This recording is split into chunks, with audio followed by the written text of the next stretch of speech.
যুক্তরাষ্ট্রের পশ্চিমাঞ্চল থেকে শুরু করে হাওয়াই দ্বীপপুঞ্জ সবখানেই এখন প্রকৃতির তাণ্ডব। রেকর্ড ভাঙা আগাম দাবদাহ বা হিট ডোম এবং ভয়াবহ বন্যায় বিপর্যস্ত হয়ে পড়েছে জনজীবন। বিশেষ করে অ্যারিজোনা ও নেভাদার পরিস্থিতি এখন চরম উদ্বেগের।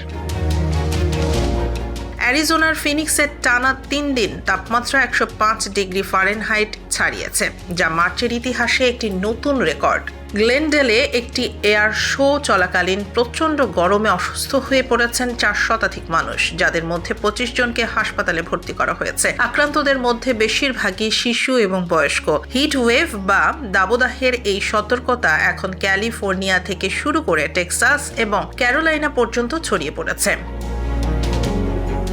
অন্যদিকে হাওয়াই দ্বীপপুঞ্জের টানা বৃষ্টিতে দেখা দিয়েছে ভয়াবহ আকস্মিক বন্যা। ওহাহু দ্বীপে ওহাইওয়া বাঁধ ভেঙে যাওয়ার উপক্রম হওয়ায় জারি করা হয়েছিল জরুরি সতর্কতা। যদিও পানি কমতে শুরু করায় আপাতত সেই ঝুঁকি কমেছে, তবে মাউই এবং বিগ আইল্যান্ডে এখনও ভারী বৃষ্টির পূর্বাভাস রয়েছে।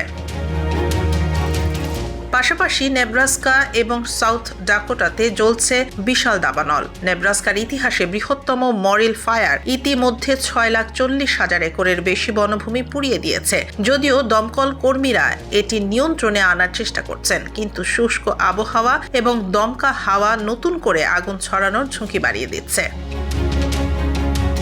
একদিকে পেনসিলভানিয়া এবং ইন্ডিয়ানাতে টর্নেডো এবং শিলাবৃষ্টির আশঙ্কা, অন্যদিকে মধ্য আমেরিকায় দাবানলের সতর্কতা।